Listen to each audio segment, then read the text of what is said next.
Daily. Taste the Daily. Hogenakkal Kaveri ஆற்றில் நேற்று 3000 கன அடியாக இருந்த நீர்வரத்து இன்று காலை நிலவரப்படி வினாடிக்கு 6000 கன அடியாக அதிகரித்துள்ளது. கூடுதல் விவரங்களை செய்தியாளர் நவீன் ஜார்ஜ் வழங்க கேட்கலாம். நவீன் ஜார்ஜ், வணக்கம். முழு விவரங்கள். வணக்கம். கர்நாடகா தமிழக காவிரி நீர்பிடிப்பு பகுதிகளில் தொடர்ந்து மழை பெய்து வருவதன் காரணமாக கர்நாடகா அணைகளுக்கு நீர்வரத்து அதிகரிக்க தொடங்கியுள்ளது. இதனால் கடந்த 2 தினங்களாக கர்நாடகா அணைகளில் இருந்து தமிழகத்திற்கு உபரிநீர் வெளியேற்றப்பட்டு வருகிறது. இந்த நிலையில் கிருஷ்ணராஜசாகர் அணையில் இருந்து வினாடிக்கு 722 கன அடியும், கபினி அணையில் இருந்து வினாடிக்கு 8000 கன அடியும், இரு அணைகளில் இருந்து மொத்தமாக 8722 கன அடி உபரிநீர் வெளியேற்றப்பட்டு வருகிறது.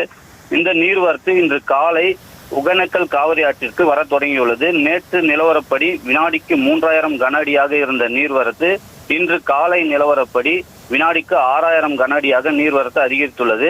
இந்த நீர்வரத்து காரணமாக ஒகேனக்கல் காவிரி ஆற்றில் உள்ள ஐந்தருவி, சினியருவி, மெயினருவி ஆகிய அருவிகளில் தண்ணீர் ஆர்ப்பரித்து கொட்டுகிறது. மேலும் கர்நாடகா அணைகளில் இருந்து உபரிநீர் வெளியேற்றப்பட்டால் ஒகேனக்கல் காவிரி ஆற்றிற்கு நீர்வரத்து மேலும் அதிகரிக்க கூடலாம் என எதிர்பார்க்கப்படுகிறது. விவரங்களுக்கு நன்றி Naveen George. Taste the Daily. Taste the Daily.